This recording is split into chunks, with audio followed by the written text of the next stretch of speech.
I heard that war has changed, but I always heard war never changes. I heard that war has changed,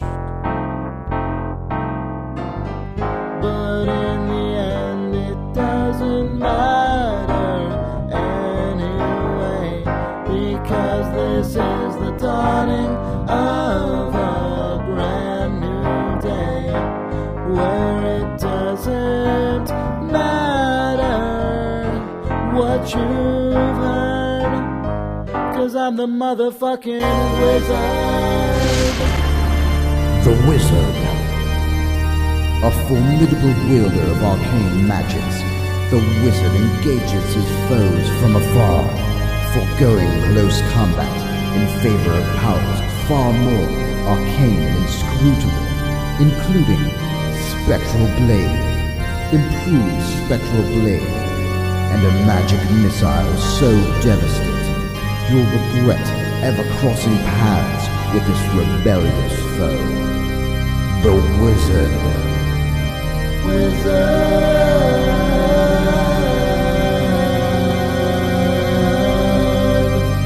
The wizard.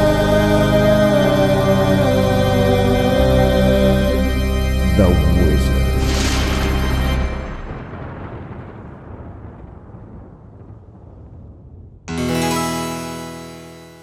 Idle thoughts. Games, video games, video games, video games, video games, video games, video games, video games, video games, video games, video games, video games, video games, video games, video games. It's November 6th, 2008, and this is The Wizard. Welcome to Idle Thumbs 5. I'm Chris Remo. I'm Nick Brecken. I'm Jake Rodkin, and we love video games. Yeah, Yeah, we do. they're pretty great. That's what I heard. Yeah, it's a computer. Sorry we're a little late this week. We all got sick. Or two of us got sick. Yes. But we're back. Nick of played a three. bunch of video games, though. Nick I played video games. Yeah, you played Left 4 Dead at Valve's offices. Yeah, I went up to Valve. Humiliating. Oh, what? Yeah. Yeah, no. Not the adjective I expected. I thought It maybe, was great. It was fun. visceral. There we go. Visceral Now you're a video Plus, game now it's journalist. humiliating. Yeah, right. Now it's credible. Adrenaline pounding. In I your face. got a box today with some game, and literally the back of it had a quote on it that was just like, "This is awesome." IGN.com. I'm like, what? Actually, I think it's I'd buy Gears that of War. game. Chris is going to check. Verify the box. No, sorry, you were mistaken. You are going to be blown away. IGN.com. Oh, nice. So get ready for that, because you're going to be blown the fuck away. By Gears of Sequel War to 2. the game of the year. Isn't that basically, well, explode mode? Well, Nick, you can talk about Gears of War 2 later in the show, right? Also, Yeah. correct? yeah. But needless to say, we're going to be blown away by Nick's impressions of Gears of War 2. Stay tuned for that later in the show. Stay tuned for being blown away. But first, we talked to Nick Brecken about his experiences with Left 4 Dead at Valve's offices. Yeah. Story in progress. More at 11. Yeah. It was humiliating. Yeah, it was. I mean, hey, it's Left 4 Dead. It's really good. Really good game. Were you Left 4 Dead? I left other people for dead. I left my team for dead. Cold-blooded. Oh, man. Yeah. That's not how you should look. So why was it humiliating? Please elaborate. Yeah, it's Valve. I mean, they've been So you're playing the saying game you played for. against Valve. I think and- they beat us probably. If we played 40 rounds, they beat us 39 and a half. And regardless of whether you were the survivors, There or the was one zombies. round. Yeah, in versus mode is what I'm referring to. The mode where, essentially it's like a football game where you start out as either the humans or the infected, and then. That's just like football. No. I'm going to explain. Football, when when like you're a zombie, one team is a and you get the ball. flesh-eating zombie Yeah, right. force. The quarterback has a rifle. Yeah. No. It scores you based on how. Other than that, it's like a, Okay. okay. Sorry, go ahead. Trying to explain the video game. I know. For the readers who don't know Please. about the video The game. listening readers. The listening readers. Thanks for reading. The us. audience ship. Go ahead. Yeah. I won't interrupt you anymore. Yeah. All right. Well, anyway, basically, it's scored based on how far the human side gets, and then you flip. Oh, like football. Yeah. It's I heard it was kind of like that. yeah. So American football. yeah. And then it was humiliating. We get So no matter which side you were on, you were destroyed. yeah. Do you find essentially, that playing as the human? Well, no, go ahead. I was just gonna say, do you find that the versus mode is not nearly as fun as cooperative? I wouldn't say that at all. Oh, really? Oh yeah. Okay. Yeah, I mean, because it's just so funny. Like, I mean, you can get completely destroyed, which is hilarious. Like, we were playing as the humans one time, and Valve literally, I mean, we started at, coming out of this building, and there was it was a rooftop level, basically. The Horde had just perfect ambush points that they could just jump down, and so, we just walked out, and we lasted like literally 10 seconds. Like, that was the round. Like you're supposed to make it to the end of the level. We made it like 3 feet. Yeah. And then it gives you the score, and the people who make it to the end of the round get like 1,000 points. Right. And if you don't, you get like 2. Like, you literally get like 4 fucking points. Like, it was like 4 to 1,236 was the ending. So like, even if it's really fun though. And the game I would compare it to in a way is like Aliens vs Predators. I don't know if you guys played the PC. They're old. Definitely. I played it on the Macintosh. Ooh. That's Monolith, right? Was it Monolith? No, I'm going to be wrong, and someone's going to get the sequel was, I think, Remedy, or was it? Oh, okay. No, not Remedy. Yeah, I'm thinking of 2. What? Anyway, I don't know. Either way, our readers are going to let us know. They're going to. Who made that game? Anyway, the multiplayer component of that game is similar in the way that obviously you're playing, if you're playing as the humans, it's more of a standard FPS, but then the aliens is like a completely different, game type. And it's the same way with this, the infected, there are 4 infected plus the tank, which is, sort of a bonus thing. Like, it happens once around and somebody becomes the tank. But anyway, there are 4 basic, classes, if you will, and you don't get to choose them, but they all play very differently. And most of them, the abilities that they have are just hilarious. Like the one guy like shoots a tongue like 50 feet and then grabs somebody, backwards and like pulls them, So like doing that to somebody is just like the funniest goddamn thing in the world. Like, people will just be like running around, and then, you have to, the cool thing about it is you spawn on top of the humans actually, and then you don't actually spawn. You're in like a ghost mode, and then you walk like maybe 20 feet around the corner, and you have to be out of sight before you can spawn, technically spawn. So you spawn really close, and you can really just wait until like that guy, who's like looking around the corner, and you can just like imagine the other team going like, "Hey, Billy, catch up with the team!" Like, like, "Hey, don't get separated," and then like you can just know, he's just being a dick, walking off, and like doing whatever he wants to, right? And then you teach him a lesson. Yeah, you show him what. Yeah, that's pretty great, actually. Because the human perspective, then you're basically, it forces you to roleplay as a horrible zombie movie cliche of you look around the corner, you go back around, you look around a second time, and then a dude has spawned there and then eats your face. That's kind of great. It's I approve of that. It's amazing how much I've seen some people online sort of concerned about Left 4 Dead out of worries that it won't be fun if you're playing with people who aren't cooperative. But the reality is, this isn't like Team Fortress where you can all just kind of goof around and rack up a kill count. Like, if you're going off on your own, you're pretty much fucked if you actually run into you're absolutely spawn. Like, there's nothing you can really do at that point at all. Yeah. I mean, seriously, you'll run out of ammo even if you do manage to. It's not one of those things where you can cheat. I mean, they've designed it so that you will, there is literally no way that you will survive that. And it's by brute force, but that's what makes it accurate to the source material. Yeah. I mean, that's what, that zombie shit's like. And so the people who try and do that, they will, if they don't want to have a terrible time playing, they're going to learn, pretty quickly not to do that. So it's really hard to be a griefer or non-cooperative as a human, because even if you directly try to team kill, you have to go through clip friendly fire is enabled, but you have to go through clip after clip after clip if you actually want to kill someone on your own team, and they did that deliberately. What's great about this, though, I mean, it's you're playing as the infected. You almost it's like the griefer side, like the whole point of that is like, hey, it's a whole team. Nice. It's all about griefing. Yeah. First, you play in the part where you have to be extremely cooperative, right, and then you just get to jump around. It's almost like they've covered both bases, and. But what if I just want something in the middle, right. Where's my game? Just a little bit griefy, but still kind of cooperative-y. Yeah. Play CS. Well, the demo comes out tomorrow, so I guess people today. who are... today, right. The world of tomorrow. Today. Internet. Yeah.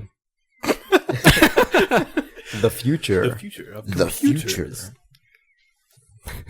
Anyway, video games. Video games. Yeah, sweet. So, I mean, and, this is a weird game for Valve. I mean, Valve obviously has made a lot of multiplayer games, but usually and I guess this is not an exception, but usually their multiplayer stuff has been the result of somebody modding one of their games, right, and then them picking it up. This is, you could draw a parallel to this because it was being made by Turtle Rock using the Source engine, but it's not really the same thing. I mean, they already worked really closely with that team from the beginning anyway. But it is interesting because it does introduce, it almost is kind of a midpoint between a single player and a multiplayer game. It seems like it's got that. Mm-hmm. Yeah, that's well, it's got the whole sort of AI director, the sort of directed randomness, right? Yes, where it's it's Valve. They want to get that sort of random element in. That's what gives the game its replayability, and that's what kind of adds to the tension of being part of the zombie apocalypse. That you never know where the guys are going to spawn or how many of them there are going to be. Right. But it's still Valve, so it's still controlled to a certain extent. Like, you get the sense that Valve doesn't like relinquishing too much control. Mm-hmm. Away from their kind of direction. It's just kind of their studio mentality. Well, I mean, and it's even though it's multiplayer, it's got the like what at least in sort of modern times has become a sort of Valve hallmark of really strong personalities, even in your single player character, and the sort of Valve extremely honed genre specific atmosphere sort of exuding. It's exuding. It exudes that. I don't know. Just no, that's true. And it's something that they've almost, and I'm sure I'll be slighting some developer accidentally, but it really feels like Valve was almost the only studio or one of the only studios pushing it that hard in the multiplayer arena. Mm-hmm. I feel like a Team Fortress 2, like that game, if you talk to like Chet Falzak, who did a lot of the voice work, or not voice work, but dialogue writing in that game, has more voice lines than some single player games do. Yeah, because it's all built on this insane matrix of, if this character is in this situation, interacting with this character. Yeah. Well, this Left 4 Dead takes that to exactly right. Yeah, I mean, it really ramps that up. Right. And it's really, really cool. Like, there's some really great moments. Like, you'll be walking through like the beginning of a level.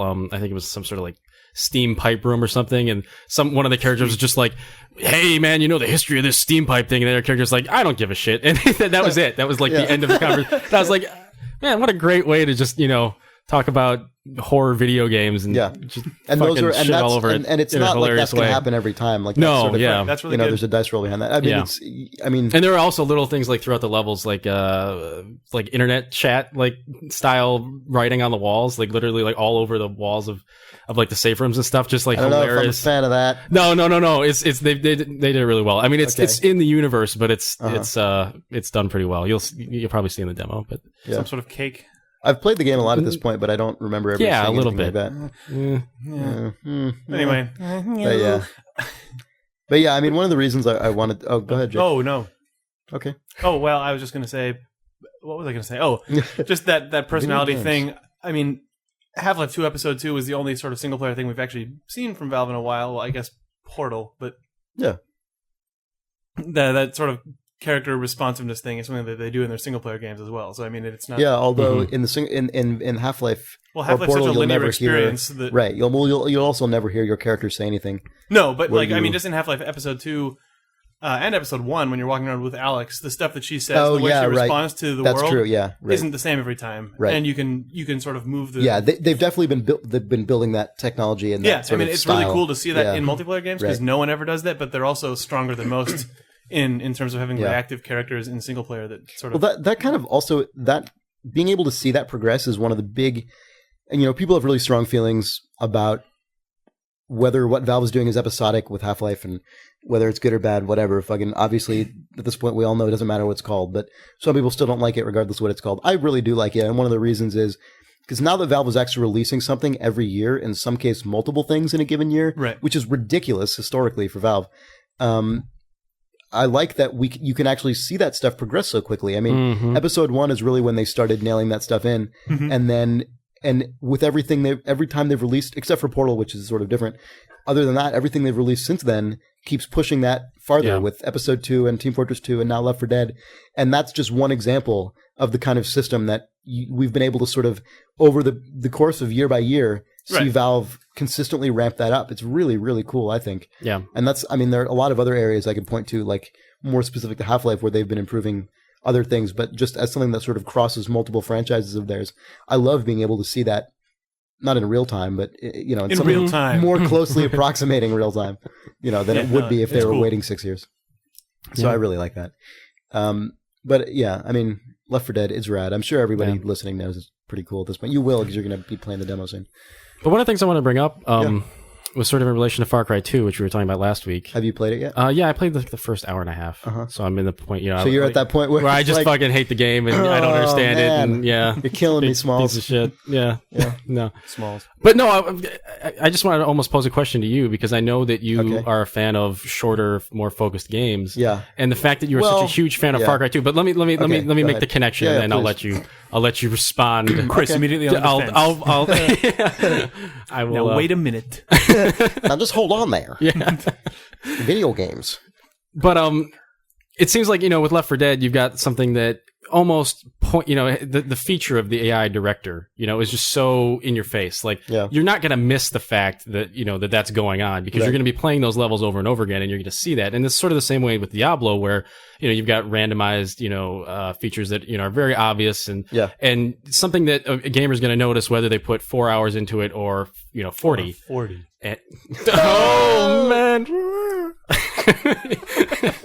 Yeah. So my question is, if you're a fan of Far Cry 2, then, you know, I mean, what people are saying about this game is that, you can have all these great moments, but it's not something that's immediately, you know, in your face. And that's one of the things that's being criticized for. And would you find that like a valid point? It's true that I like these shorter focused games, but I like them compared to games that are just stretched out and padded, which I don't think is what's going on with Far Cry 2. I mean, you could make arguments that it has some of that going on, but it has a lot of other things going on that I think are amazing and awesome. But I mean, is that would you say that as like a valid criticism, like, you know, of Far Cry 2? Yeah, the fact that it might take you, you know, that it takes you to, you know, maybe 10 hours to get it, you know, because you were talking about how that's definitely a valid criticism. I think it's a valid criticism for sure. It didn't maybe take not a me fault that. For everyone, though. Yeah, I mean, I really got into that game instantly, but I can understand like fully. And, you know, I mean, I don't know, Jake, what your sort of how much have you played, Jake? I'm not a whole lot further than I was last week. Yeah, but I mean, in terms of... Well, I mean, as I said last week, it really actually sort of grabbed me right away. Maybe I had more trust in the game than people who didn't when I first started playing it. Yeah. That's a fair point. I was definitely... I start out all games hating them, so it takes me a while before I trust them. Fair enough. No, I would say with Far Cry 2, actually, I really actually wish more people would do what Far Cry 2 does, which is exhibit that much restraint and subtlety over its world. Like, I think Far Cry 2 is pretty amazing, actually, to the degree to which it exhibits that. Like, it's a realistic world. There's no supernatural sci-fi fantasy stuff going on. Like, there's no... I mean, there's exaggerated action if you make there be. Like, if you know, go in and just fucking start blowing everything up. But, I mean, the world itself is treated with, at least relative to other video games, a surprising amount of restraint, but it's constructed in such a way that the really cool things about it can be sort of distilled, or not. That's the totally wrong word, but sort of detected and kind of experienced, like with those sort of awesome moments you end up having. But I mean, it seems to me that very few games end up doing that. That it's pretty challenging if you don't have a very obvious way of pointing out, you know, what those options are in the beginning of a game. You know, like in the way that, you know, maybe you would start out Fallout 3 and have a dialogue option, like, you know, I can go this way or that way. Yeah, but see, that would destroy...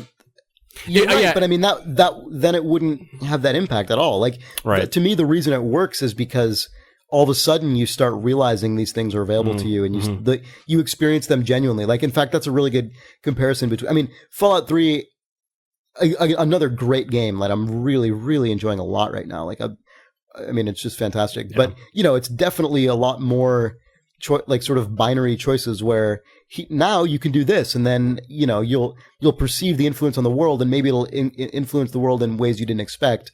But and there are definitely a lot of opportunities for emergent things to happen, being in an open world, you know, putting things in people's pockets or stealing things or whatever. Like, definitely, there's a lot of that stuff going on for sure. Yeah. But the focus of the game is more on, you know, your choices that are a little more enumerated. Whereas Far Cry 2 is like pretty much entirely about your interaction with the environment.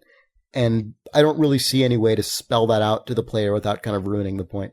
There might be ways to I don't know, crafted in such a way that the player is more likely to have those experiences early on. But I feel like so few games do this that it's not really a known quantity yet. You know what I mean? Maybe Clint Hawking will start figuring out better ways to do that. Actually, it's funny that you bring that up because this weekend I was corresponding with him, and he was telling me he saw this happen like with a journalist, during like an extended play session of a few hours or something. And at a certain point, the journalist was like, "Oh my God, I get it. This game is really different. This is crazy." Yeah. And he was like, "Well, shit, how do I convey that to you guys like within the first 15 minutes instead of an hour into it?" And it's a good question. But I mean, it's a problem, but I don't think that should mean he shouldn't be doing stuff like this. Like, you know what I mean? It's like, I really am glad someone released this game. Like, well, it seems to be doing all right. I mean, it topped the PC sales chart. So yeah, I hope. I don't know what the consoles will be different, right? Who just play it for an hour and then say it's dumb. If you've played Far Cry 2 for an hour and you think it's dumb, please keep playing it. Okay. Well, I'm just saying to the readers that, No, I'm saying okay. I mean, okay, you're saying you actually will? Yeah. I appreciate it. Thanks, Nick. Yeah. You're welcome, Clint. I'm sure the thing that's tough is that part of what makes it compelling is that at least from what little I've played, part of the coolness does come sort of as a reward from you being in the world for so long. Yeah. Which kind of, I think it was you and I who were talking about that. In a way, it's sort of like when you watch an old movie. Yeah, right. Right. Yeah, well, it's a different thing, but yeah, like I would relate that. Yeah, well, basically what we were talking about is kind of like the kind of, I don't know how universal this is, but a lot of times if I'm gonna watch a film that sort of predates a certain era, and it's you're sort of you're in for something that's like really dated, maybe even a silent film, like something that is sort of just objectively very out of date. A lot of times, it's really hard to sort of actually psych yourself up to be excited. I mean, again, right. I'm really generalizing here. I don't know. So you're saying all the people who complain about Far Cry 2 are those people who watch Citizen Kane and are like, "Oh, what's the big deal?" No. That's not what that's like not even remotely what I'm saying. Okay. I'm saying, like, surely you've had. Well, maybe you haven't, but I mean, I've certainly had the experience where I'm like, I really want to watch this film. Like, I've heard this. Yeah, well, I know what you mean. You got to get over that hump of committing to something that you know is going to be a little bit challenging in a way. But then, like, once you actually get into it, if indeed it actually is a great thing, like for real.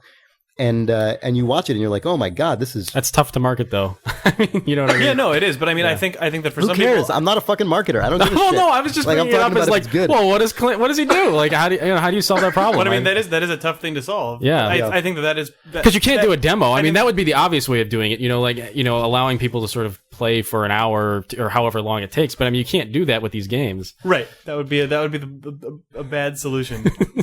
I think that for some people, Far Cry 2 does have that problem. Not in that it's archaic or anything, because it's the opposite of that. Right. But just well, also it's sort of hindered by the fact that it is a shooter, and that it seems if you look at a screenshot of it, it's it doesnent tell you much about why it's different. You know what I mean? Like it would take a long walkthrough video before you notice why. That's what I thought you were going to say, like a long walk through the walk through the forest. Right? A contemplative wander. Yes.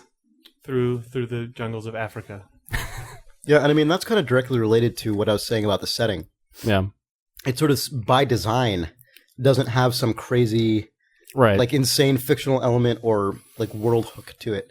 Like, it's just sort of, it's a fictional African state, but there's nothing about it that makes it, like, crazy or it's otherworldly. Real to me. I mean, it's like, there's a thing that is, something like this is probably happening in that part of the world, it's very subtle. I mean, it's less conveniently arranged, like probably. Yeah, right. Yeah, right. And it's like, how do you show what's I'm in the savannah?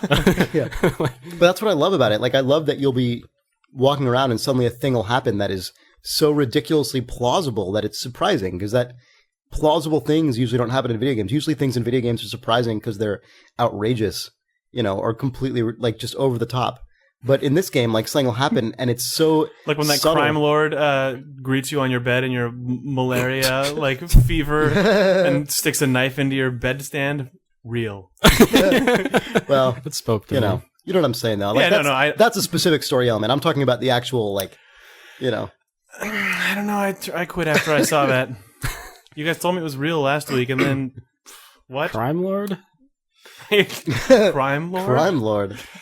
No, I know. I totally know what you're saying. Yeah, I mean, like, just the little moments that happen during gameplay. Because I haven't beat the game yet, and I've heard that that other weird, like crazy, surprising things start happening later. But like for the bulk of the actual gameplay, you pretty much exist just like in this same square of this really large square of land, and there isn't really an opportunity for sort of weird stuff to come and just assert itself by the will of the designer, which is really interesting. Like, and it shows a lot of trust on the part of the designers in the player, but that's something that not enough games do to really make players acclimated to it. I get the sense that if this wasn't Far Cry 2, that it may have done much worse. It would have been no one knows what this game is. Yeah, well, Yeah, I mean, we discussed this last week, right? I mean, that was... Yeah, I suppose didn't we? yeah. Or 2 weeks ago or something? Yeah. We probably did. About why they probably chose that. Yeah, right. franchise. Yes, we Yeah, did talk about yeah. that, yeah.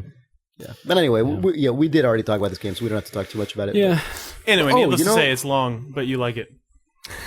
But actually, to just tie it quickly back to Left 4 Dead, the reason that I said I had something to relate it to was because I just thought it was interesting how when Valve kind of does random elements and kind of dynamic gameplay, it's still within a sort of very tightly constricted kind of rail system, and then you've got Clint Hawking and his team trying to do kind of dynamic emergent gameplay, and it's literally just like, you are in Africa. Go. You know, like it's, I don't know, it's sort of, but also it's got sort of that problem, the drawback of when you do anything to such a pure or extreme extent, it often ends up being kind of clumsy as a result.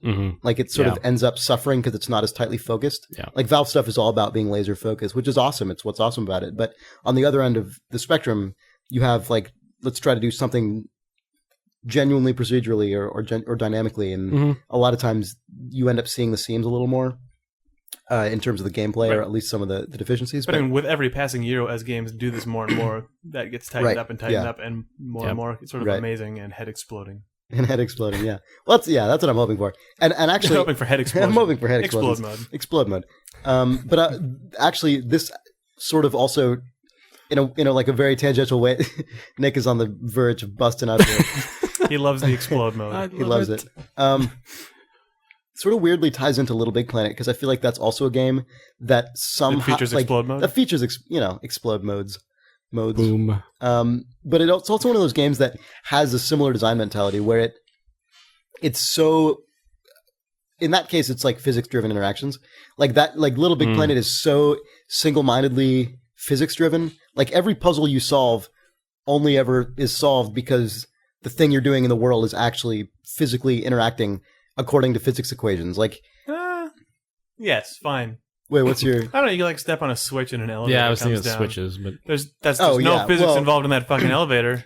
No, I know what you mean though. Sorry for saying. No, that's fine. I can name at least 15 interactions in my Planet Playtime. Yeah, that's Do not true. I include guess there's a physics. few like switches and stuff, but in terms of interactions between objects, like sort of just that are placed in the world, like it's all. Yeah, I mean, most of the most fun interactions come out of the physics, whether it's Right. sort of player to player or like you grabbing onto shit. The best, of course, is when you grab onto something and then three other guys grab onto you and then you swing all over the place. God, Best get all ever. dragged down into a best. pit. Yeah. Yeah, so I mean, since last week, Chris and I have played, I don't know, probably 4 or 5 hours of Yeah. online LittleBigPlanet. Yeah, it was And actually the first I'd really actually gotten into the game for more than like a press demo's worth. it would be safe to say you're going to be blown away, IGN.com, by LittleBigPlanet. Yeah. But I have to say, like, I mean, I was expecting to enjoy the game, but I enjoyed it a lot more than I thought I would. Yeah, for sure. I guess I didn't really think about how much I would or wouldn't enjoy it, but like You didn't pre-quantify that? I didn't really assign an Do an enjoyment action value. preview. Yeah, during the beta, since I don't really have any friends and I don't even have a PS3, so I was playing it at the PS3 at work. It was just me by myself, and I didn't even really take the game online. And I thought it was amazing and totally fun. But for those of you who have LittleBigPlanet and don't have that many friends laying around, you're missing out on why the game is amazing. Like even just playing it online by yourself, Nick, I don't think can compare because I mean, It's called out there. Man. Yeah. just playing that game co-op, but also like co-op locally. Probably I could imagine four people locally would be great. But when we were playing it, 2 people locally and 2 people Randomly selected online, It was great. Like sometimes we'd run into two random dudes, or there was about an hour in there when we were playing with a guy and his friend who also seemed to know each other. Right. They were probably. I think they were playing remotely. Yeah, but they were in the same party buddies or whatever. Yeah. They were in the same party. Yeah. Yeah, I guess that's how it works. I don't know. You seem what video games, but it's that. Yeah, I'm going to keep saying that it's amazing and that you will be blown away. But what's sort of funny is like even if you don't have voice chat on, you can kind of tell like the personality of the people who are playing. Okay, actually, that's something I wanted to talk about. I don't own a PlayStation 3, but I guess it's safe to assume that PSN does have voice chat. Yeah, there's no. I don't even think there's an official thing. You need like a Bluetooth thing. Please do not there is use an official voice thing coming chat out when you're playing Little Big Planet. Yeah. I haven't actually played with voice chat. I mean, if you're playing with one of your friends specifically, then yeah, go ahead. But it's just it's the voice chat police. What? He said don't use voice chat. Microsoft is here to just gag me and just throw me under the table. Like we were playing it without voice chat. It was basically I think they missed us. Yeah. Thank goodness. We're good. But so I mean, Chris and I could talk to each other obviously because we were sitting next to each other, but the dudes we were playing with they couldn't. And Little Big Planet allows for all sorts of hilarious interactions. Yes. And what I like about not having voice chat is it actually reminds me a lot of online games before voice chat, which I still sort of prefer. Because you're allowed to basically sort of project what you want the other guy to be doing onto that guy, like by doing it or acting in a way that suggests. Right. Well, I mean, like if that guy, like in Little Big Planet, you can change your character's sort of facial expression and mood. But like if you do something retarded and the guy looks sad, you can assume that he maybe is just fucking around, or if he's laughing, he's probably just laughing because he thinks you're doing something funny. But if it was on XBLA, where everyone wears a microphone all the time, he would probably be calling me a faggot for knocking his playthrough time down or missing the jump. I wrote an article about this like maybe 6 months ago, just how voice chat really changed gaming, like multiplayer gaming a lot. Yeah, and sometimes to the point where, it's just depressing. Like I would much prefer to, play without voice chat for the most part, just because, it allows for... One of the coolest... And, but in Little Big Planet, Jake and I, we spent...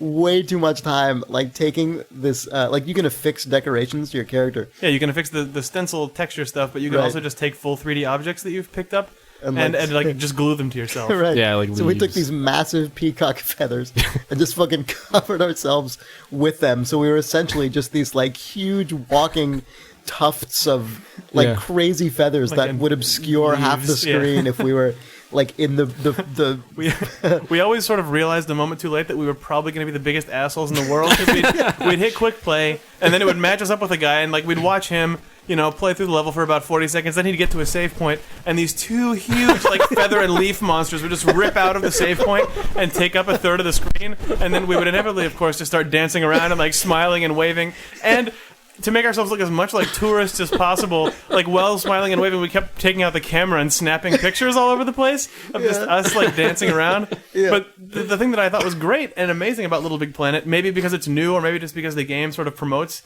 you fucking around and not really taking it that seriously, at least not if you're welcoming other people to online play, is that it seemed like basically 100% of the time, the dude who we ended up like, who's basically level we crashed as crazy bush peacock feather guys, would always just turn to the camera and smile and wave or like start throwing us around. Like whenever we took a picture, he would always like totally pose for it and get into it, and this happened like time after time. But it did definitely make me feel like a weird like foreign tourist who doesn't understand the language or know what's going on, and he's just like, okay, I'll smile for your picture, you crazy idiot. Yeah, and then occasionally we tried to actually play like with the peacock shit, and it was the most impossible. It was terrible. It was pretty bad. But yeah, I mean that game. I don't know. There was a time like. People are so nice in that game so far. Like that's I know. That is the weird thing about it, isn't it? Like nice. You feel like they're always being even nice. just playing it straight, like just going through like a hard level. Like people like wait for you as you're like getting over the shit. Well, like they don't even like. That was the best part. And like, probably if they could talk to you, they'd be like, "Hey, hurry the fuck up." Yeah, right, hey, exactly. Come on, asshole. What the fuck? Right. Maybe they. But wouldn't. like maybe not. I don't know. But maybe not. But either way, this maybe they're all just sort of ameliorates it a bit. And like even if they might have the tendency to do that, it's like, well, what am I going to do? Just wave I might at as well be like patient. Well, they're all PlayStation 3 owners. They've got their one good game. They're pretty happy to be playing something, right? Oh shit! Yeah, like one of the first things that happened when we started. Someone's going to complain about that. That was a PS3 burn. Yeah, it was burned. I burned them. Anyway, what was I going to say? Oh, just when Chris and I first started playing, it was the first time we'd really played online. just sort of we jumped into a couple things that like broke, or the guy left immediately because he's an asshole. Fucking LittleBigPlanet players. But the first sort of real multiplayer experience was with like we showed up dressed in like 800 stencils on our face and like 4 flowers attached because we didn't know what the hell we were doing. And there's this dude like in perfect Roman armor, and we just watched him like rape a level in half basically. And it was like, this guy's amazing. Yeah. He's gonna hate that we're here. But like we looked like the biggest douchebags ever. This guy, it was amazing. Like he had a cape, he had like a full set of like gladiator shit and like a sword and like the helmet with the brush on the top, like the Martian guy. He and, looked like he was there just to basically kick LittleBigPlanet's ass. Right, In, like, the most and he extreme would way. be like on a moving platform and like just looking forward like into the future as his cape like billowed out behind him. Like it was hilarious. And then perfect. we were sitting there going, And then how do we just, play like, this level? I don't even know how we get in. And then he hit we're a just save like point. falling off and like dying and like It was sad. But needless to say, when we completed that level finally, that guy didn't kick us out of his level, and he basically gave us a tour of a huge amount of cool things in LittleBigPlanet, which was awesome. Yeah, Like, all that without speaking to each other. That was the guy who showed us the Mega Man 2 music level. He showed us the that level's insane. The lightsaber level that everyone likes to play for some reason, even though it's not Even very though it good. sucks. Yeah. Those music levels are ridiculous. Yeah. Like, holy shit.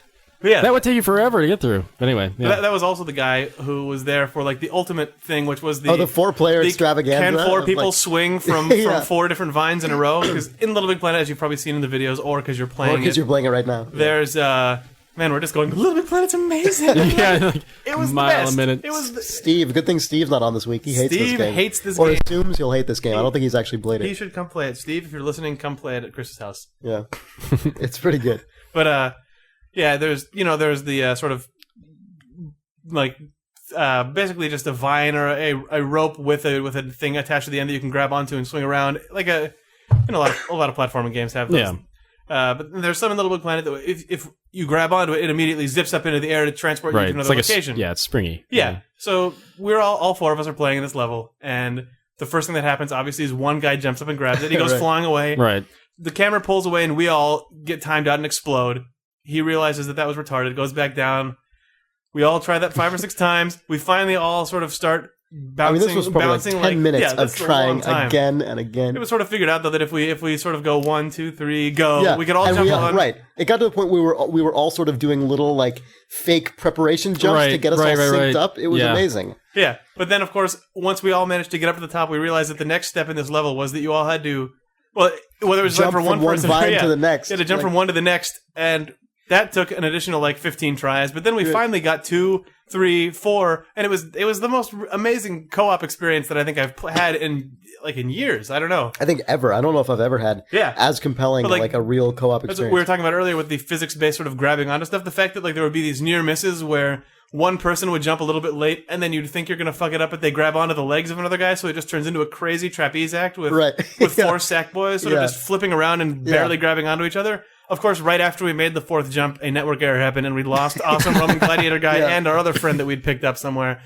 which was too bad. But then we met a guy with a raffle hat, and then we met a guy dressed as a tiger. So the tiger guy was into the pictures. Like, that guy was a furry, like, for sure. And he liked getting his picture he kept taken. like grabbing you. Yeah, he kept humping me with like grabbing and then moving, I guess. I Good don't thing know. you didn't have voice chat on for that. I know. Yeah. But he this seemed, guy he was seemed like, really cool. No, he Because, seemed cool. He posed for every picture. He was very good natured. yeah, we totally defeated some evil Just robots saying. with that guy. It was pretty great. Yeah. Anyway, Nick is busting up. He was cool. Post for the pictures. He did. he did. It was great. It was weird. Guy's like at home with his 60 cats. Like, he wants me to pose. I'll satisfy him. In summary, LittleBigPlanet multiplayer is pretty damn amazing, and please play it forever. Yeah. I guess. Yep. I guess I never told my Clay Golem story in this, so I'll tell that and then we can take a break. Okay, yeah. We'll be So right back. this was in Diablo 2. Oh, you're telling it now. I thought you were going to tell it after the break. Oh, I can tell you. No, that. now. Well, I gotta do a cliffhanger, maybe, right? Cliffhanger. Oh, yeah, okay. Let's just do it. One time. We'll be back in 5 minutes. There's no cliffhanger to the audience. There's no break. Oh shit. But yeah, so this was probably 5 years ago in Diablo 2. I don't know why. Okay, well, whatever. So I was playing Diablo 2. And if anyone knows, in Diablo 2, I'm sure a lot of people have played the Necromancer in that game, and you can summon golems and whenever you summon a new golem, it like desummons the old golem and leaves kind of just like a little pile of clay on the ground where that golem was, but it looks kind of like a little pile of poo. Yeah, it's like a little brown like stain kind of pile thing. Like and glove. Yeah, you put it in a glove maybe. One of the things I remember people always doing in Diablo 2, like as the sorceress, was just casting some like ice shield or something spell again and again and again. Frozen armor, yeah. Frozen armor, yeah. So just Frozen looks like armor. her character is just doing like a little Chris. like pew, pew, pew, just like a weird little repetition of her hands. Yeah. I don't know how to describe this audio. With I think sound. was pretty much got it. Well, you know, Pew, like pew. just like create like a little like sort of looping animation with her hands. Yeah, and then you were all like, right. And so I'm gonna do that with my necromancer. It'll be hilarious. Maybe I'll make a GIF out of it. And so, you know, I'm like, and so I'm sitting there, a GIF, a gib. And so I'm like sitting there desummoning my necromancer over and over, just basically resulting in like piles of crap all over the ground. This was in like the Act 1 town. And I was in a game with, I just joined a random game to do this. And there was one other dude who was in there who was like doing some very methodical sort of item run or something where he had to come back to the town constantly. And he came back at one point and there was just like crap all over the ground. And he was like, dude, stop. You're like making the town look ugly and I can't see my shit when I drop it to like swap things out or whatever. And I'm like, whatever. And so I just like sat there like, and this was all typed obviously. And I just sat there like crapping out more golems. And he came back, and for some reason, this like really irritated him. I don't know why. He would come back and be like, "Dude, stop! It looks like shit. It looks gross. Like, stop! This is really stupid. It's making everything really hard to see on the ground." And I'm like, poop. And so I just kept like desummoning my golem, and I started getting like so involved in it that I started actually doing it like in a grid, like line by line. So I would cover like, because it was all sprite based. So like every single ground take, and I sat there for like a good hour maybe, just like desummoning my guy and like desummoning my guy, like moving over, you know, a couple pixels, desummoning him again, moving over a little more, desummoning again, like in the same place. I had to buy a billion like mana potions and stuff to be able to keep doing this indefinitely. I had to buy 874 mana potions to keep up a spawn rate of 3.6 golems per second. So anyway, I was doing that a lot, and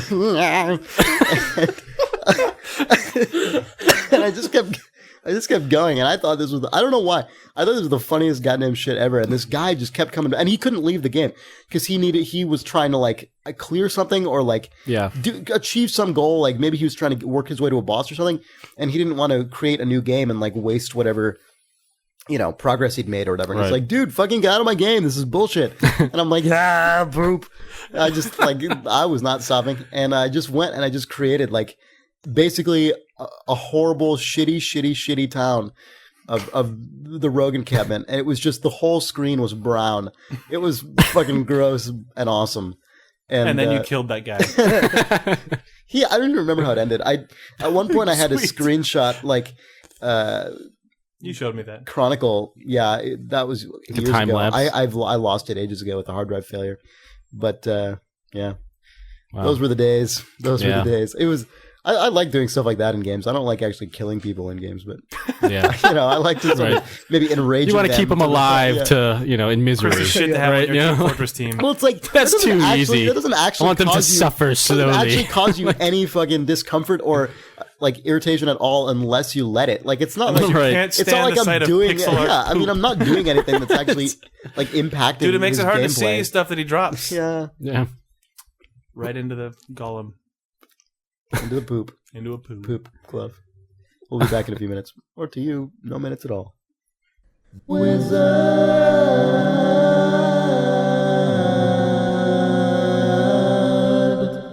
the wizard,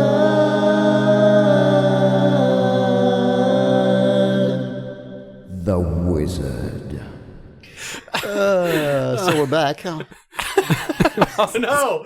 Oh jeez! Oh no! Anyway, Stardock announced a game this week. A computer game. Yeah. Oh, is it for computers? It's for computers. It's for the PCDL. A personal computer. A personal computer. Man. Oh, we had a microcomputer. We had Brad Wardell of Stardock in the office last week to talk about it before the announcement, and it is basically their successor to Master of Magic. Wizard.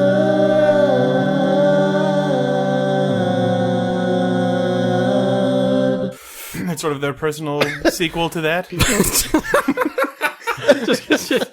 Bringing it down. We gotta keep talking about games. It's sort of the personal. It's a sequel. It's like a personal wizard. yeah. It's a spiritual sequel.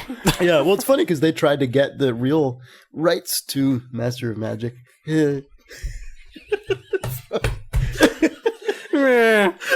rights were. Oh my god. Okay. They tried to do that. Probably wouldn't let them have it. I don't know if we're going to be able to have any rational discussion about anything that can be compared to a wizard. The game is pretty cool, I think. It's a turn-based fantasy strategy game. So they're definitely trying to position themselves, I think, as the sort of PC strategy kind of go-to company. And it's funny, actually. I was talking to the Ironclad guys. We had them in the office recently, too, and they're kind of saying that they were initially reluctant to sign with... Like, they're the guys who made Sins of Solar Empire. Yeah. And they're saying they're actually initially reluctant to sign up with Stardock because Stardock puts out Galactic Civilizations. And they're like, well, you guys are our competition. Like, Right. you're also making a space strategy game on the PC for, like, sort of a niche-targeted hardcore audience. Like, why would... I mean, you're the guys we're going up against. And Stardock was basically like, well...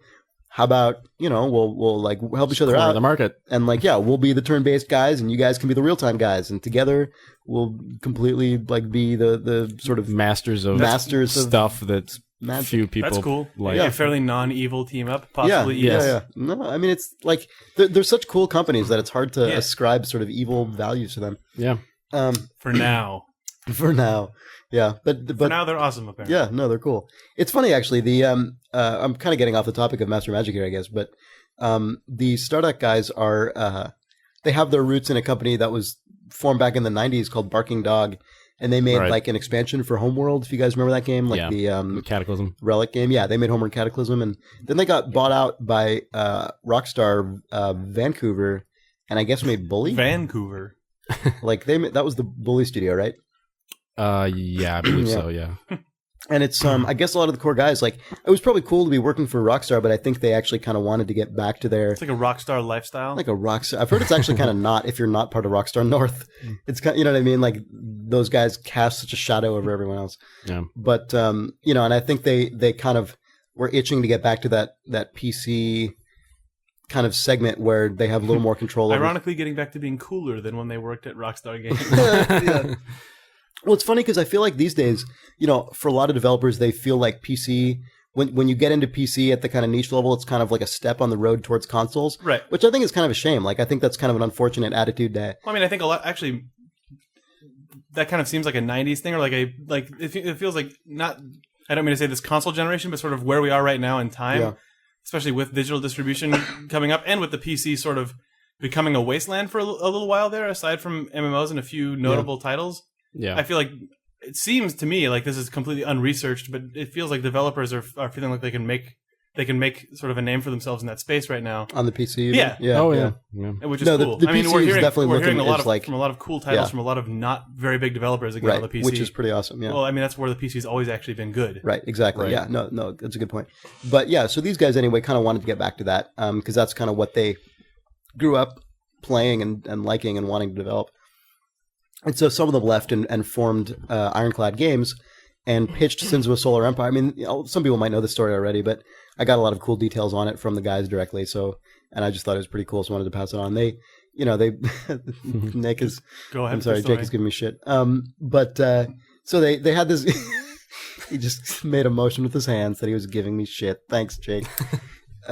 So anyway, they had this concept for this real-time strategy game, and apparently like they literally pitched it to like every single publisher you could ever imagine, and were just rejected by everybody. Doesn't really surprise me, but I know, but I mean, like it's because Stardock ended up being such a fitting comparison that you wouldn't think that was like the last resort. That's true, yeah. But it kind of was. They're like, they didn't even think it was a good idea. But Stardock convinced them, and it's a good thing they did because that game ended up selling ridiculously well. Yeah. The game was developed for like under $1 million or something. Mm-hmm. That's ridiculous. I mean, that's truly amazing. And it's edging up to 1 million sales now, like actual sales, not just units shipped.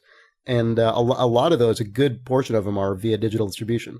I mean, it's a ridiculous success story. Yep. And it's really cool to see. And that's like the kind of thing that I think the PC is really best positioned to capture.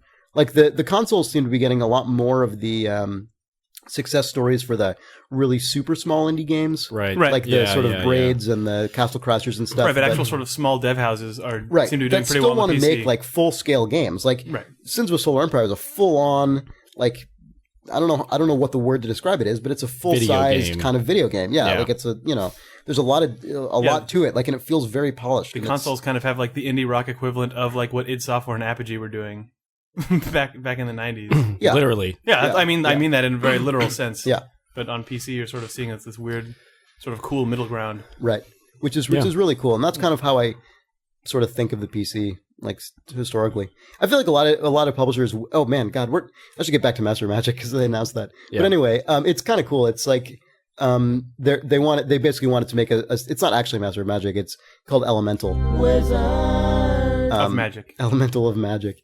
It's their spiritual successor to Master of Magic, and it's a obviously a turn-based fantasy strategy game, but they're basically trying to just make it really, really, really customizable and open. So I mean, they said they're going to put in support up there where if you actually have a 64-bit PC and enough RAM to support it, you can make a map that's so huge that it would take you and your buddies 3 years to get through it. Like if you actually want to do that. And they were like, well, D&D campaigns sometimes take that long. I'll have to take their word for that. But, theoretically, I guess that's what they say, and you can do that. That's a cool theoretical limit. Yeah, well, I mean, it's cool. It's pretty easy to imagine sort of having that kind of passively going on because it's a turn-based game where like every week you play a few turns of it, or every day you play a couple turns of it, and it just sort of is always there going on. It's kind of a cool idea, and it also has a spore thing where you can make your own mods and make your own tweak things and make your own races, make your own maps, and upload them, and those will just get seeded into people's games. And they were sure to note that they thought of that idea before that stuff was shown in Spore. So that's cool. I mean, I'm sure that's just the direction a lot of that stuff's going to go. Yeah, but not too many people have done it yet. So LittleBigPlanet kind of. Yeah. Well, LittleBigPlanet is. Well, it's not quite. It's more like it doesn't quite actually push it on your machine, right? But yeah. They give you can get instant risk-free, like effort-free access to other people's stuff. It's a cool development. Right. Yeah.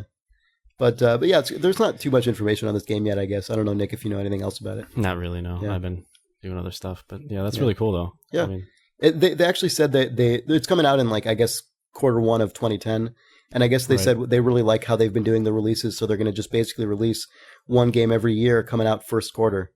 They're going to just skip the holiday rush, which I think is a great idea. That's a really good move. Yeah, so they've got Demigod from Gas Powered Games coming up in 2009, Q1. After that, Elemental. After that, whatever else. They're hoping to keep working with Ironclad and Gas Powered on more third-party, like more collaborations. So that'll be cool. Yeah. So yeah, just Stardock. There's a bunch of stuff about them. They're cool. A good company. They make video games. Computer games. That are fun. Computer games. It's a game. Yeah. So we can move on to Reader Mail, I guess. Sure. Did you guys have any other things? I would love to listen to some Reader Mail be read by you. All right. Listener mail. I think it might be Reader Mail. Reader Mail. Okay. Reader Rabbit. Did you guys actually play those games? I played those games. I played Reader Rabbit. I had the Apple IIgs version of Reader Rabbit, which contained speech. So when the word damn came up, I would laugh. But it was DAM. I don't think I had a speech thing on those. Apple IIgs. It's the shit. Yeah, I bet. Dude. Fancypants Apple. Fancypants Apple. That's what they call me. That's what they call Jake's Fancypants Apple. The Wizard. Rodkin. Poo Glove. You can call him Poo Glove. No. I guess you call me Boost. Okay. All right. ANS, that might be a crazy like UK spelling of Ian. S says, I often feel that games come out in groups, for want of a better word, that are distinguished by their similarities. You'll get a certain type of game that exploits a new storytelling mechanic or setting, which other games will copy. What drives producers and storytellers to bring out a glut of games along similar lines? Is it just a wish to capitalize on a new type of story that has been successful and ride on its coattails? Do you guys feel, and I guess here's an example of this, do you guys feel as I do there's been a marked decrease in games with stories about terrorists-type patriotic nonsense? There is a spate of that after recent world events. Thankfully, the jingoism seems to be slackening. What do you think is driving that? Have studios realized... Man, this is a lot of questions. Have studios realized that the public are sick of it or just feeling that the zeitgeist has moved on and as a result are reflecting the mood of the times? Leading on from that, do you feel the more successful games are those which capture the moment, or those that break out to provide a more timeless setting? I'm thinking World of Goo here, for example. And that the most enduring games are those that destroy the mold first? Norfolk N. Clue, Thumbs Tourist. If you feel the need to take the piss out of the Nick for being lame, be my guest. I kind of agree sometimes. Okay, when I said recent events, I mean in the last 8 years. So not that recent. Sorry, $, N''N''C. Yes. Yeah, pretty much. I would say that the recent election of Barack Obama has definitely reduced the number of sort of jingoistic terror-themed games. Yes. Definitely. But in the last 8 years, I would say video games. It's like the Armageddon Deep Impact question, isn't it? Like, yeah, right. Yeah, exactly. Why does that happen? Yeah, right. Yeah. Classic disaster films. Ants, Bugs Life. We could just go on forever. I would say that probably in games, that's more of a function of, well, maybe not with subject matter. Subject matter is sort of a different thing. But in terms of mechanics and types of storytelling, which was his first thing he brought up, I would say it's more of that. Like Gears of War came out. Let's make everything that have a used cover to be... system. Like, right. Yeah. I mean, it's kind of just how game design works. It's like, also games are young enough that when people figure that shit out, it's like, oh, that is a pretty good idea. Like the Halo style twin stick control, like that kind of thing. It's like, once somebody does, there are certain things where once somebody does them, it's like, why would we not? Right. You would potentially be reinventing the wheel, like nearly a literal reinvention of the wheel. Right. Exactly. Right. Yeah. So, the Valve style really hard in first person kind of storytelling. It's taken a long time for that to catch on, but once they did that, people sort of looked at it and said, okay, this is actually inherently right. This is a really strong. Right. I mean, not everyone thinks that for sure, but okay. But yeah, I don't mean inherently right at the exclusion of any other type of first person storytelling, but people can look at that and just be like, this is, you've pared it down to a really nice like essential that we can build stuff on top of. Yeah. And I mean, the Halo first person shooter controls the same thing where it's like this is such a valid like core for how a thing should control that it just becomes an actual building block for how you make games, and not you're ripping off the feature of how Halo controls. Right. Yeah. God, that pisses me off when people say that sort of stuff too. Sorry. Well, really? Like you're ripping off how Halo? Well, this is totally just a rip off of Halo because it's dual stick, or like, I don't know. People. You're doing that. Yeah. Sometimes you shoot guys. So yeah, shooter. But about the terrorist stuff, I don't know so much. Yeah, I don't know. I mean. I'm sure that it is in reality not any sort of grand conspiracy, or it's probably sometimes a conscious decision where someone says, I played this and I thought it was great, I'm going to make my own thing. Or alternatively, someone says this is great, and then they accidentally make a derivative thing because they maybe aren't so aware of what they're doing. Right. Mm-hmm. Or someone says, I'm going to rip this off. I mean, there's just sort of a mix. Or like in the case of terrorist themed games, whatever, if you're living in America and you're the sort of person who was extremely like impacted by September 11th, it might be on your mind. I don't know. There's a great example of this, like, but I just can't quite think of it. I know there's like an example of what he's saying. You're thinking of Beachhead 2008? Yes. Okay, or 2005. Sorry. No, but I mean, like just recently, there were two games that came out that were incredibly similar and they had similar philosophies, and I think maybe one was like a third person game, one was a first person game, but they were more or less. You're not referring to Baja and Baja 1000 or whatever. What? Have you seen that? There's those two like, or whatever the hell that game is called. Jesus, I can't remember. What you're talking about. It's these two like truck racing on the beach. Oh, I know what you're talking games, about. Yeah, and one came out. And I think that it was Sega, and then another one came out, and in the box art was almost exactly the same, and the title was the same, but it had a number after it. What? And but the box arts looked identical. There was like a sort of white truck with stripes going over like a muddy like hill in the foreground with like a red truck in the background, and the angles were the same. The logos were like almost exactly the same. I think I saw it on the Wired Game Life blog recently, but anyway. Oh, wow, I totally am not aware of that. I don't think it was. Were they like budget thing. titles? I mean, I think one was a sort of semi-budget Sega title, and the other one was a super budget title. And I think that was just games sometimes are derivative because they're stupid video games. But yeah, right. But like stuff like this about like why are so many things exactly the same? I think a lot of times people, especially people who are game or genre fans on the internet, right, really like to sort of imagine or hope that there's some sort of conspiracy or that everyone's a fucking suit who doesn't know what they're doing. Yeah, but I mean, in reality, there's true. Probably a huge variety of reasons for why that happens, and it just. Also, a lot of video game designers have the same influences. Like, It just Well, yeah, kinda also happens everyone who really makes hard. video games is a big dork. Right. Why are there so many games also- derived from Lord of the Rings? Right. Must be like a fucking marketing guy. Yeah. But like, yeah, no, that actually is a really common trait of guys on the internet to sort of just immediately at the drop of a hat jump to the conclusion that a team of marketers is Right. Well, and the other thing the is, result of every decision ever especially made. before the games come out, Well, or yeah. if they're looking at two games like Borderlands and Rage, I don't and they're mean to like, be implying that. "Oh, look at that! It's the same game! Ha ha ha! How This isn't coincidental!" meant But it's directly not. at you, Ian, Norfolk and Clue. That I made fun of your name, kind of, but I don't know. I mean, just like even just like at Telltale, we make Sam and Max games. The number of times that we've sat in a room and sort of like people have come up with a storyline for something, and people are totally psyched about it, and it's actually born out of like 2 days of people just shooting the shit and sort of honing this down. And then someone's like, "Yeah, that was like that Venture Brothers episode," and it's like, "Oh, Yeah, right. all right, well, I guess that it is." And okay, I mean, it's not like like the writers go into a room, watch the Venture Brothers, and go, "Oh, gold, comedy gold," and then like walk out of the room with like the puzzle breakdown Excel document. Yeah. Hoping that And I mean, nobody watched. Venture That's in the Brothers. case. That's like that's more of a sort of narrative thing, but I'm sure that the same sort of thing happens with other games. That's Sure. not. Sorry, we're talking about this for a while. But That's fine. That's not to say that there aren't instances, I'm sure, where someone does say, "I saw Gears of War. You need to take this game that used to be a first-person shooter that played like Halo and pull the camera back and make it a third-person follow-cam game with a cover system. Please see Fracture, released by LucasArts." Oh, snap. I haven't played that game. I just know that early stuff for it was first-person. Anyway, moving on. It's a video game. So, stuff happens, whatever. Yeah. Yeah, games are games. Gitari Sapaznan writes... Everyone who writes this has crazy names. I mean, I love the you guys. So, what are you guys wearing?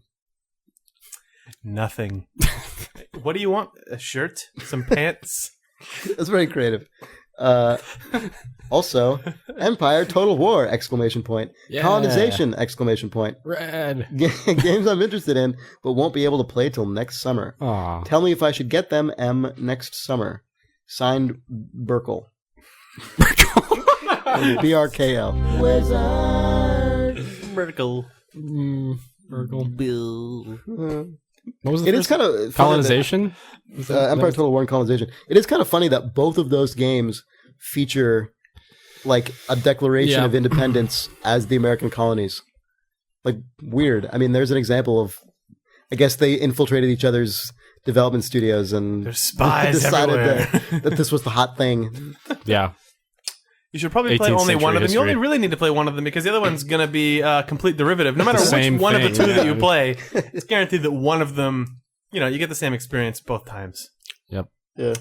Only by one of them. Have you guys played Colonization? No. No. I haven't played the new one yet. I played like a little bit of it. I did a press thing, but I haven't. Yeah, same here. I didn't really get into it. Empire Total War is looking pretty amazing though. Yes, it is. It's going to be on Steam, too. Yeah. So there you go. Oh yeah, it's actually one of the first games that has full Steam Steamworks, integration. yeah. Like first third-party games, I mean. Yeah. Yep. It's got it's allowed the matchmaking and Steamworks the and stuff, yeah. like friends list, and it'll tie right into Steam with all your other games. It's pretty cool. Yeah. It's nice to see other publishers that aren't just Valve actually doing that. That's Yeah, cool. they haven't announced what the multiplayer stuff's going to be like, but I think it's going to be much more robust than the other games, so that could be exciting. No, it'll be cool. By the way, there was a dude who seriously, literally spent like an entire year on that game just programming the ocean wave algorithms. Yeah. Yeah, I don't know. It's pretty hardcore. The naval stuff in that game looks really awesome. Yeah, I'm looking forward to that. Yeah, Nick was. Is that the game you guys were out on ships for? Yes. Yeah, we were on Pirates. Yes. Yeah, it was crazy. We went to a press event. Nick and I went to a press event for this that actually occurred on ships in the San Francisco Bay. Battle sail. Like in a mock battle war, they actually fired cannons that you lit with fuses. It was hardcore and awesome. They had And pantaloons. our ship totally won. The Hawaiian chieftain beat the Lady Washington.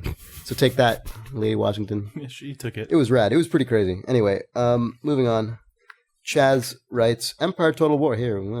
Empire Total War. How has moving to what I assume is primarily ranged combat affected the way the battles played out? It's hard to explain neatly, but it seems that a lot of what I associate with Total War strategy will be lost by not being able to engage and hold enemy units. Also, where can I get an I Need a Strategy Chocolate t-shirt? It's a good question. Oh man! Also, He needs to take a strategy chocolate. He needs to get the Yeah. someone phrase right. sent me a message yesterday to let me know that strategychocolate.biz, I think, now redirects to Idle Thumbs. So that's pretty. So a reader bought this domain. I think so. Yeah. I hope that's the right address, or I'm sending people. Please find out visit who that was. strategychocolate.biz or the correct address. I thought that was hilarious. Anyway, you are awesome.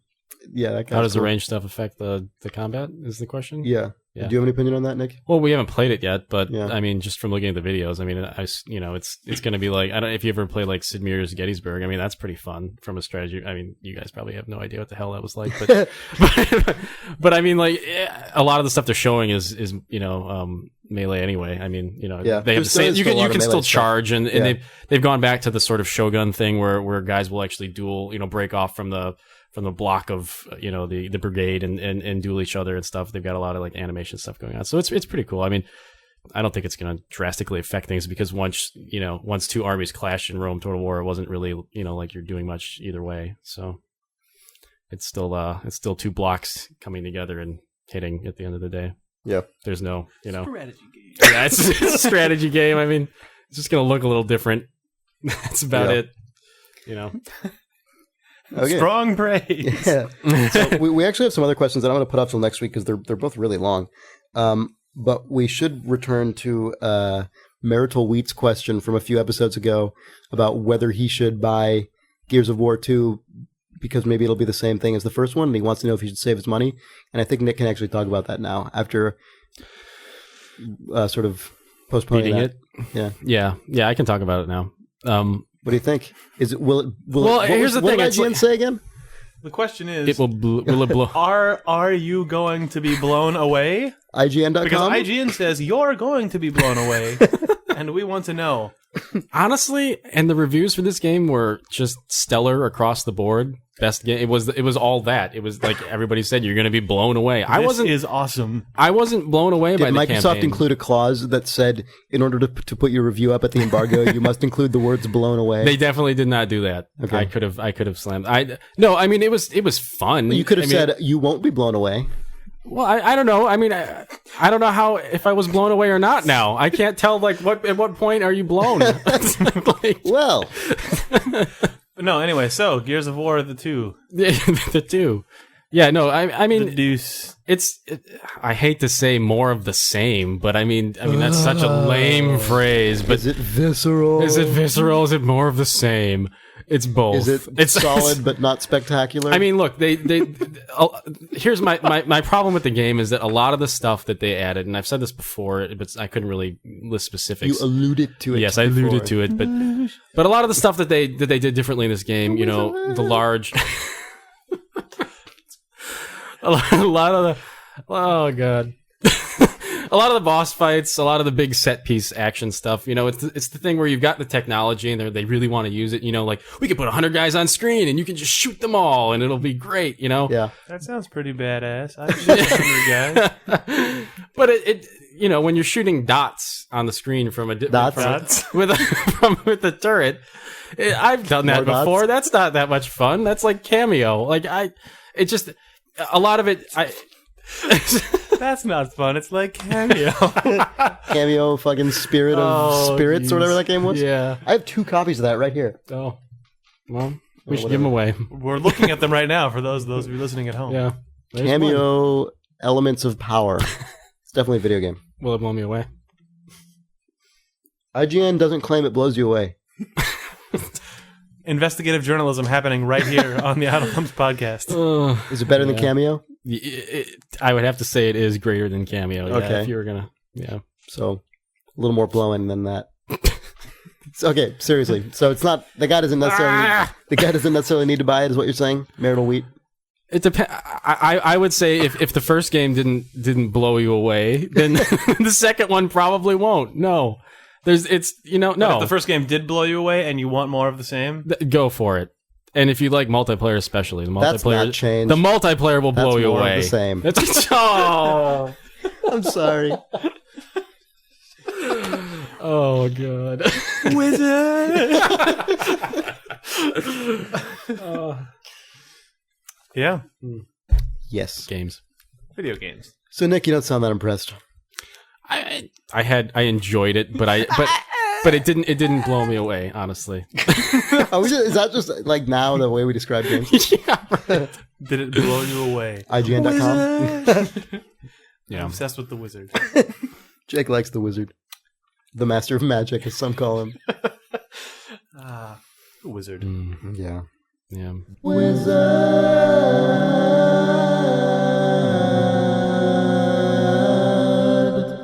The wizard.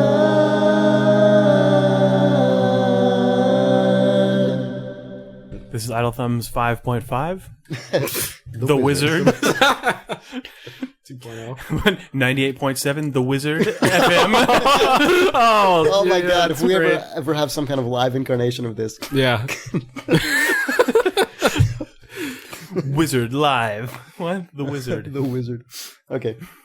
The Wizard is Wizard. Wizard. Yeah. The Wizard. Nick, Bees. what do you think about poop? It's pretty great. Really? I think Yeah. it's gross. How do you feel, Jake? Sometimes I touch my poop. Really? No, That's actually. horrifying. Okay, Thank God that has not happened. good. Yeah. Well, I wonder what it feels like, though. Maybe you could touch Test- it through some Gotta like test the some, like, viscosity. saran wrap. You'd get maybe. the same sensations probably. Like a glove. Like Probably a glad not. bag. Yeah. Like, like a glove made out of felt. I think you'd really lose a lot of A the velvet tactile, glove. tactile quality of Yeah. like a velvet glove cast Yeah. in poop They're just filled. or filled. Filled. Yeah. Injected. Then I could feel my poop with a glove. Feel your poop in a glove. This conversation is surreal.